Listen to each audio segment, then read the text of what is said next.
Hello everyone, this is Ryan again of Decal Moto TV. Meron pala tayong gagawing dalawang unit ng helmet na ang team niya ay matte carbon fiber. Bali ginagawa ngayon sa shop. Tara!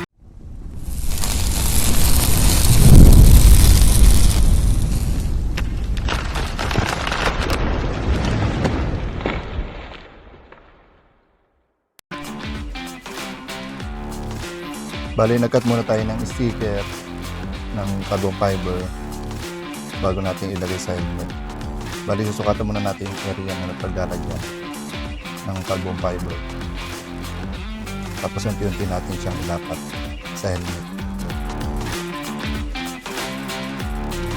So, makikita nyo unti-unting ahagudin siya hanggang sa lumapat siya. Ngayon yung may mga kulubot, kailangan yan i-heat gun, tapos unti-unting agudin hanggang sa mawala na yung pinaka-kulubot niya.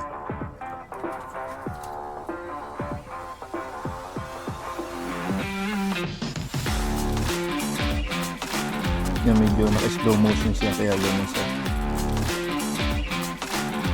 Makikita natin mamaya yung final output kapag na unti-unti siyang nagawa.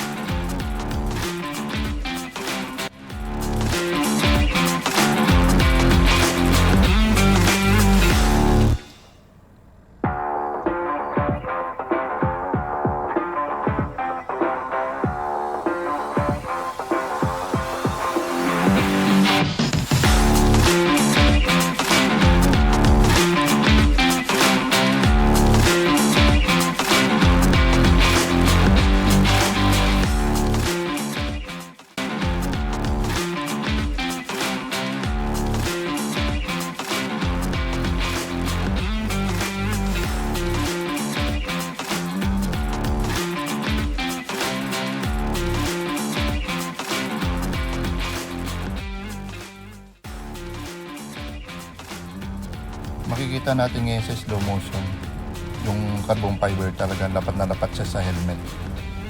Ang ginagamitan natin siya ng malinis na basahan, tapos unti-unti nating hagudin.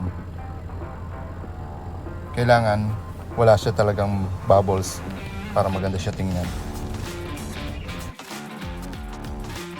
Kung mapapansin nyo, ang hirap talaga balutan ng ganitong helmet kasi uneven surface siya, unlike natin sa mga plain surface lang siya na madaling mailapat ang mga sticker.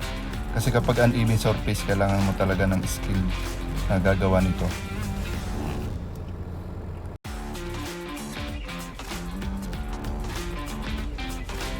Pag mayroon ka nakitang maliit na bubbles na umangat, kailangan iangat mo siya sa ilalim unti-unti. Tapos unti-unti mo rin siyang hagudin hanggang sa mawala na yung bubbles.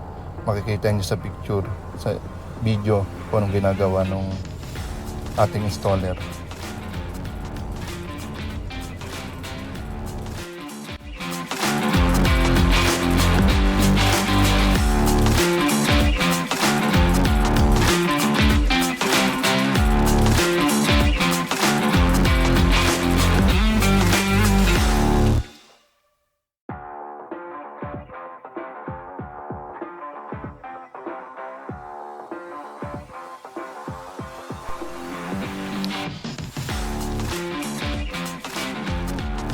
Bali yan pala ang final output ng ating project ngayon. Bali dalawang helmet ang ginawa natin ngayon, parehas siya matte color na carbon fiber. Bali mag-iba rin siya ng customer. Kita niyo naman, lapat na lapat talaga siya sa helmet. Dating maraming gas-gas.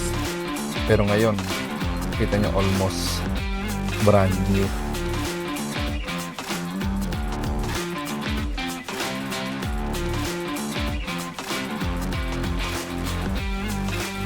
Yan naman yung isa nating carbon fiber na binuo rin, yung pangalawang helmet. Di ba, astig?